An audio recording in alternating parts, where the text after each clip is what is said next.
গত 10 মাসে আমরা যা কাজ করেছি, ডাকসুর এবং ঢাকা বিশ্ববিদ্যালয়ের 105 বছর ইতিহাসে এত কাজ কেউ করে নাই।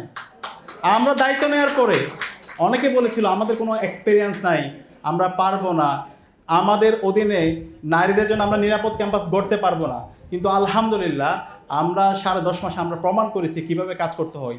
প্রশাসনের অসহযোগিতা, বাজেট ঘাটতি, এই সব কিছুর পরও আমরা বিশ্ববিদ্যালয়ের শিক্ষার্থীদের কাছে যে কমিটমেন্টগুলো দিয়েছি প্রত্যেকটা কমিটমেন্ট আমরা অ্যাড্রেস করার চেষ্টা করেছি।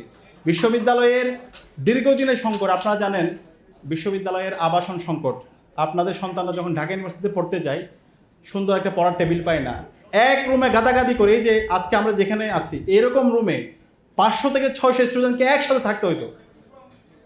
কোনো ধরনের রুম ছিল না। গণরুম শিক্ষার্থীদেরকে গণরুম গেস্ট রুমের মাধ্যমে শিক্ষার্থীদের সব ধরনের অধিকার হরণ করা হয়েছিল।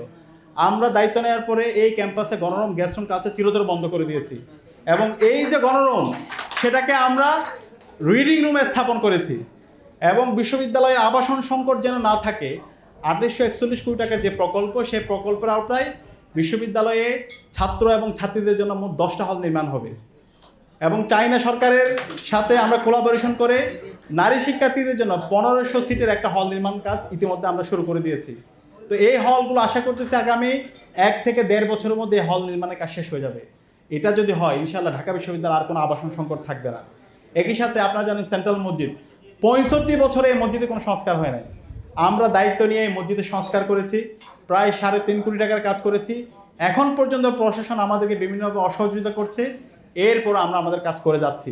এবং আমাদের পরিকল্পনা এই মসজিদকে একটা কালচারাল সেন্টারে রূপান্তর করা এবং এই মসজিদের মধ্যে সব ধরনের ফেসিলিটিস থাকবে। এটার জন্য প্রায় আমরা 400 কোটি টাকার ফান্ড নিয়ে এসেছি এবং এটা খুব দ্রুত আপনারা দৃশ্যমান দেখতে পাবেন।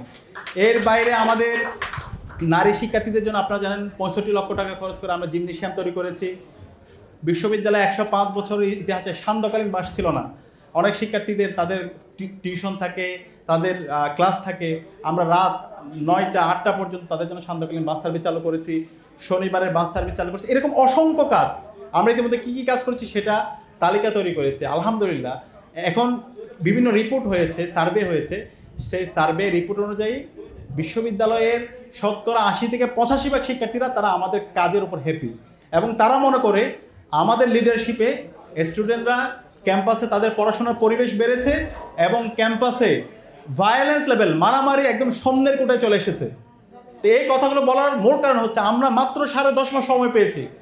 এই 10.5 মাসের মধ্যে আমরা প্রমাণ করেছি ঢাকা বিশ্ববিদ্যালয়কে কিভাবে বিনির্মাণ করতে হয় এবং ইনশাআল্লাহ যখন আমরা এই নগরের দায়িত্ব পাবো, ইনশাআল্লাহ ঢাকার 55 বছরে যে বঞ্চনা, যে জুলুমতন্ত্র, যে দুর্নীতি, রাহাজানির মাধ্যমে এই ঢাকার অবারিত সম্ভাবনাকে নষ্ট করে দেওয়া হয়েছে, ইনশাআল্লাহ আমরা এক মেয়াদের মধ্যে ঢাকার চেহারা পরিবর্তন করে দেবো ইনশাআল্লাহ।